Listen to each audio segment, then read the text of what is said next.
Oh, man. So, interestingly enough, I had Kurt fly the drone over.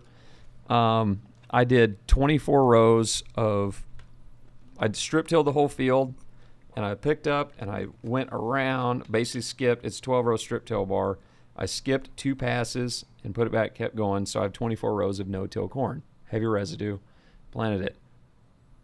It is 2 weeks behind on tassel, the whole rest of the farm. And I literally did that just to see, hey, and I what is our difference? And outside of that, on the check, you said leave a check, has no fertility in the strip-till strip. Yep. And I ran all fertility in the in-furrow. And so I want to see purely what does the strip-till itself do for yield? And, because everyone screams at me, oh, it's got extra fertility because it's banded. No, I shut the pump off. Right. There's no fertility. This is the only difference is the tillage pass. And anyway, it's been fascinating to watch the height variance. And I'm not saying height variance equates to yield. Right. Because a lot of times no-till will catch up. But, now I'm fascinated to see with delayed pollination and everything else. Now we're hitting drought and 95 to 100 degrees at a delayed pollination. What's that going to do to us? Right. Yep. So we're in ridge-till country. Pioneer wants us to ridge-till, so they, when they're cutting and pulling, keeps the machine centered. That's the reasoning behind it. So, but we also do after seed corn, we'll plant like Jason Mock's we do the wheat bean thing. So 4 rows of wheat and then 2 rows of 20-inch beans. Okay. And then we have push downs on our head. And what's cool about that is the carbon that comes out of that wheat straw has such an intrinsic value the following year. So we'll ridge till, we'll throw that wheat stubble up against the corn when we ridge till it. Oh, wow. And what we found is the corn rust will go up vertical into that wheat straw. So you'll go to pull it away and there's roots the going roots are attached. Up. It's pretty cool. And every time we've done it, seed corn after that system, it wins. Really? Because we're competing against everybody, every time. Wow. So there's something to it. Go back to carbon again. Tell me about KTS. Well, how has it affected your operation? Yeah, my buddy Tyler, he kind of got me into it because he trialed it the year before and found 12 bushel difference. So I'm like, okay, I'm going to do that. On beans? I'll trial it. I'll trial it. On beans? Yes. Okay. I think I'm not saying it's going to make that every year. It's really year dependent. Mm-hmm. Like this year, I have a feeling we should be, again, we're in a nitrogen management area. So we're not supposed to put anything on our beans, but AMS, I think you would benefit by fertigating it. Interesting. On wet years like we've had, all the sulfur's gone, and they're a sulfur eater. It's out of here.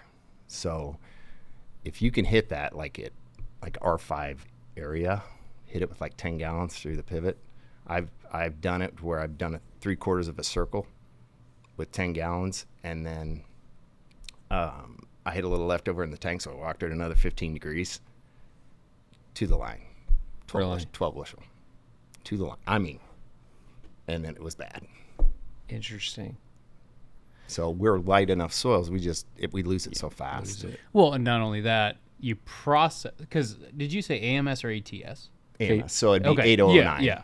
Is the analysis. Yeah. That was actually a conversation Tyler and I were having. I was like, timing wise, like ATS is a slower release. Yes. It is.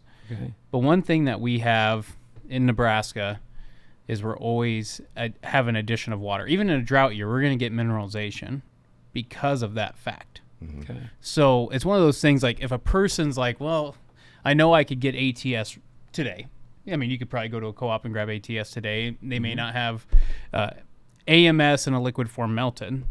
Is if you have the opportunity to add water to that situation, you will get a fast release compared to a dryland situation. So what about mixing liquid AMS and KTS together? You just got to be careful because that's two different forms of sulfur, the bonds within sulfur. I'm not saying it wouldn't work. I'm just saying jar test so we don't make cottage cheese. So we have done that, but we just did 60, and they melded it all together. Yeah, they so it still turns call out like it Just Blend at the co-op because Yep. I'm like, can you make this? Yep. And they're like, well, we'll try. Sure. And they jar tested it. Everything held together, and we're like, sweet. Well, and I can already foresee somebody listening to this saying, like 0060, oh, the chloride. Well, at the same token, it's not like you're going out there and putting 200 pounds of Right. potash, Sure. right? We're putting on 5 gallons, and it's a 13%. Got it. You know? Yeah. So, I mean, chloride's still a central nutrient.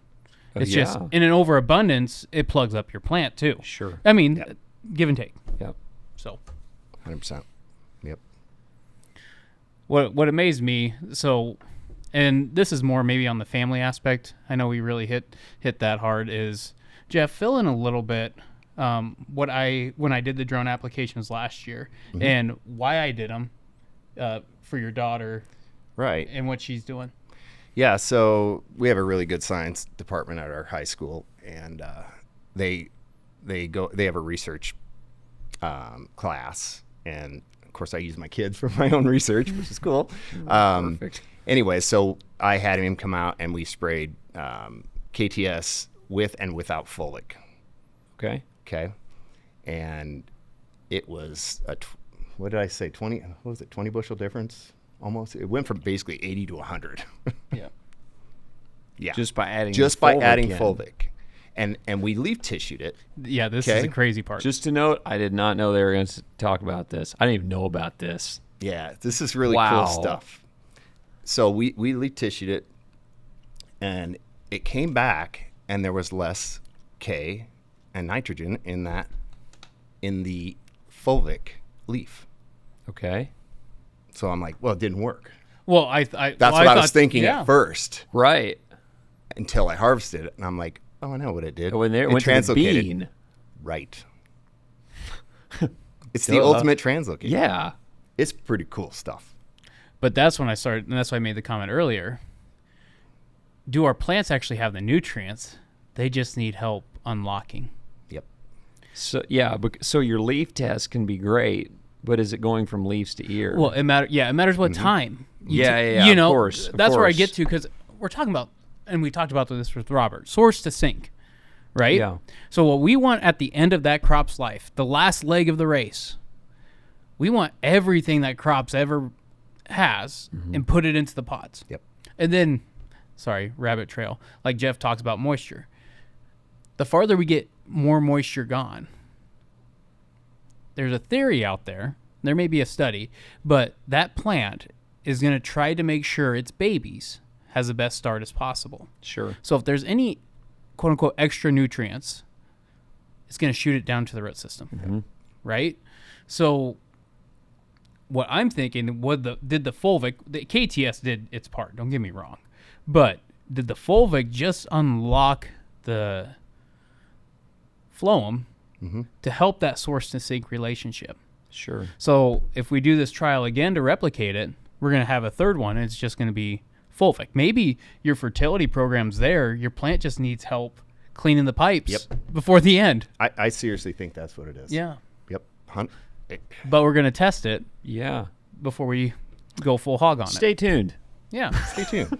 Stay tuned. Yeah, that's the exciting part for me. This is, that's the fun part about farming, is you get that, to me, it's the research. I'm a little bit of researcher in me. Like, that's what I like to do. I've noticed figure that. it out. I just want to figure everything out. Yeah. So now I know my nitrogen's high in my soybeans. So in order to convert that into an amino acid, I got to have mag. What don't I have in my plant? Mag. So what am I going to apply to my plant? Mag. Okay. We're going to hammer it. So it's really deductive reasoning, because a lot of guys would be like, "Oh, I'm good and I'm great in nitrogen, sweet." Yeah, I don't want to see it in there. I want to see that thing go peek, and then peek, straight down. Because it left. Because Where it did left. it go? It became an amino acid, and then it becomes a protein. Yeah. If your rest of your fertility is good, then it becomes a protein. Yeah. But Sure. I got to get to the amino acid state first. And but because dude, so many farmers stop there. And I'm guilty of it too. Look at the page. Oh, sweet, we're good. Nope. Okay, well, then what? As long as it's I got tissue test back low, medium, high. Yep. Your charts, and you got the bars going across, and you kind of go, most of them good. High in mag. I'm always high in mag. I've never ever been anything other than high. I don't want to hear it. No, I'm. Listen, man, dude. So if we could combine, I know I'm high in K, soils. you're high in mag. We could just meet in the middle. Yeah, it's like literally you drop something in the dirt and mag just goes, whoop, and it's gone forever. Yep. Not really, but anyway, so cool. But people look at that and they're like, okay, sweet, we're good. Yeah. But they don't ask the then what. Mm-hmm. Then what? And as long as it sows good, okay, but that's like the next Is step. that good for your yield goal, though? Right. What's your yield goal? Right. If it's 50, The lab that doesn't. probably is the good. The lab doesn't know that. No. Yeah, that's the frustrating part. Guys, if you've liked the information that you've seen so far, go ahead and check out the full-length podcast on our YouTube channel. Be sure to subscribe there. It's also on all the major podcast platforms. We're constantly dropping info and more content on all the social media platforms, TikTok, Instagram, Facebook, etc. Check it out for a lot more content.